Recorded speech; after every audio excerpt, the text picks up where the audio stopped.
मध्य प्रदेश का रुख करते हैं। मध्य प्रदेश में बीजेपी ने प्रचंड बहुमत के साथ सरकार बनाई तो सबकी निगाहें सीएम के चेहरे पर थी, लेकिन एक लंबी कतार में से डॉक्टर मोहन यादव को सीएम का ताज पहनाकर हाईकमान ने सबको चौंका दिया। शपथ ग्रहण करते ही डॉक्टर मोहन यादव ने सुर्खियां बटोरना शुरू कर दिया।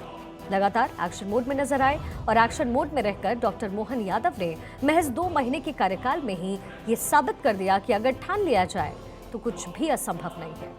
मोहन यादव ने महज 60 दिन के कामों के जरिए प्रदेश ही नहीं बल्कि देश के सामने एक नजीर पेश की। मोहन सरकार के 60 दिन बेमिसाल, पर यह हमारी खास पेशकश आपको देखनी चाहिए।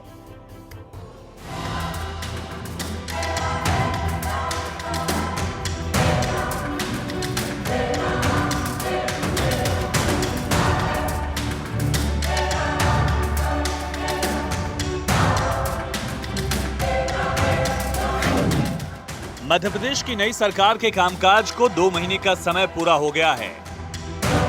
प्रदेश के मुखिया डॉक्टर मोहन यादव लगातार जन सेवा में लगे हैं। पीएम मोदी की गारंटी को पूरा करने में सीएम यादव पूरी कोशिश कर रहे हैं। 2 महीने के समय में ही सीएम मोहन यादव ने न सिर्फ प्रशासनिक कसावट करने के लिए कई बड़े एक्शन लिए, बल्कि कई मोर्चों पर तत्काल निर्णय लेकर सबको चौंकाया।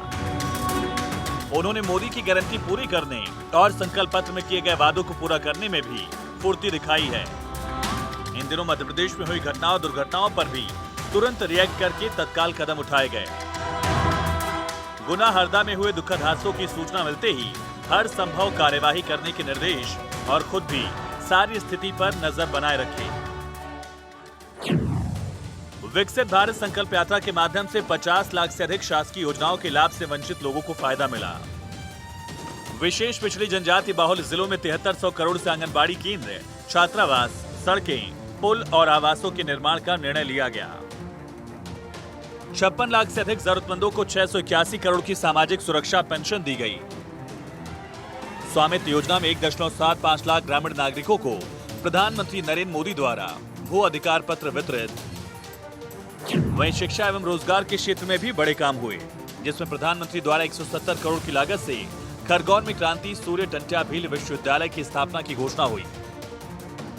हर जिले में एक शासकीय महाविद्यालय का पीएम उत्कृष्ट महाविद्यालय के रूप में बदलने का फैसला हुआ। आगर मालवा में नया विधि महाविद्यालय, सागर में रानी अवंतीबाई लोधी विश्वविद्यालय, गुना में तात्या टोपे विश्वविद्यालय की स्थापना का फैसला लिया गया। आज मध्य प्रदेश उच्च शिक्षा में 28.9% नामांकन के साथ राष्ट्रीय औसत से आगे निकल चुका है।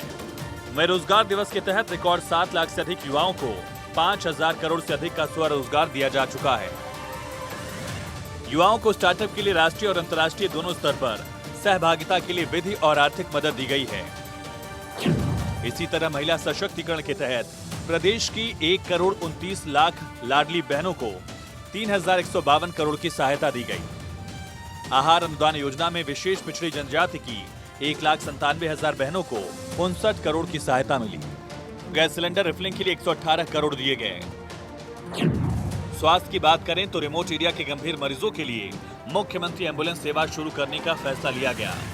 सागर, शहडोल, नर्मदापुरम, धार, झाबुआ, मंडला, बालाघाट, शिवपुरी और खजुराहो में नए आयुर्वेदिक महाविद्यालय की स्थापना का निर्णय हुआ।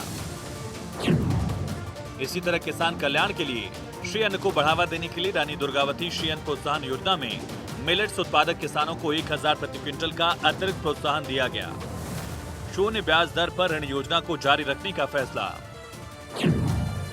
बुनियादी ढांचे के विकास के लिए पार्वती काली सिंध चंबल लिंक परियोजना को मंजूरी दी गई, जिससे चंबल और मालवा के 13 जिलों की 3 लाख हेक्टेयर क्षेत्र में सिंचाई के लिए पानी मिलेगा और 1.5 करोड़ की आबादी को इसका फायदा मिलेगा।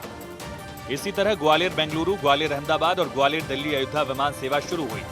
इंदौर में 350 करोड़ की लागत से बन रहे एलिवेटेड कॉरिडोर से आम जन को सुविधा मिलेगी, जबकि उज्जैन में भी एक नए और अत्याधुनिक एयरपोर्ट की स्थापना का निर्णय लिया गया। आध्यात्मिक क्षेत्र में विकास के लिए भी कई बड़े फैसले हुए हैं, जिसमें 1450 किलोमीटर लंबे श्रीराम वन पथ गमन के निर्माण का निर्णय, ओरछा में श्रीराम राजा लोक के निर्माण का फैसला, उज्जैन में भव्य रूप से विक्रमोत्सव के आयोजन का निर्णय। मुख्यमंत्री हेली पर्यटन योजना के माध्यम से पर्यटक स्थलों और धार्मिक स्थलों पर हेलीकॉप्टर सेवा शुरू करने का फैसला भी शामिल है। Bureau report, Bharat 24। तो ये तो हुई विकास परियोजनाओं और जनहित की योजनाओं की बात, लेकिन ये सिलसिला यही नहीं रुकता, क्योंकि डॉक्टर यादव भले ही पहली बार मुख्यमंत्री बने हैं, लेकिन उनके पास जनहित पे निर्णय लेने और जनता की जरूरतों को समझने की क्षमता है। साथ ही लंबे राजनीतिक जीवन का अनुभव भी है।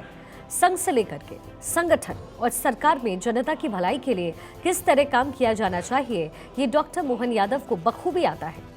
मुख्यमंत्री डॉक्टर यादव ने 60 दिनों में जनता की भलाई के लिए भी कई महत्वपूर्ण निर्णय लिए। उन्होंने कार्यभार संभालते ही धार्मिक स्थलों पर लाउडस्पीकर और खुले में मांस बिक्री पर रोक लगा दी। इस फैसले को आम जन ने खूब सराहा भी। जनता के साथ कैसे समन्वय स्थापित करना है और कैसे उनकी समस्याओं का हल निकालना है, इसके लिए भी डॉक्टर यादव ने रूपरेखा तैयार की है। सीएम मोहन यादव वैसे मुख्यमंत्री हैं जो जनता के सम्मान और सुशासन के समझौते करने में विश्वास नहीं रखते, और इसके कई उदाहरण उन्होंने 2 महीने के कार्यकाल में प्रदेश की जनता के सामने रखा। कई ऐसे मामले सामने आए जिनमें अधिकारी आम जनता की तकलीफें सुनने की वजह से उनके अभद्रता करते नजर आए। ऐसे मामलों में मुख्यमंत्री ने तत्काल ही ऐसे अधिकारियों पर एक्शन लिया। सबसे ज्यादा चर्चा में रहा शाजापुर में ट्रक ड्राइवर की हड़ताल के दौरान ड्राइवर से कलेक्टर की अभद्रता का मामला।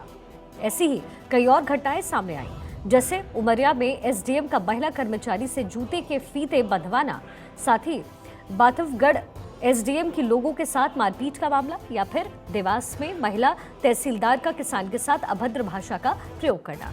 सभी मामलों में सीएम ने संवेदनशीलता दिखाई और अधिकारियों को साफ मैसेज दिया कि उनके लिए जनता का सम्मान और सुशासन का संकल्प ही सबसे ऊपर है।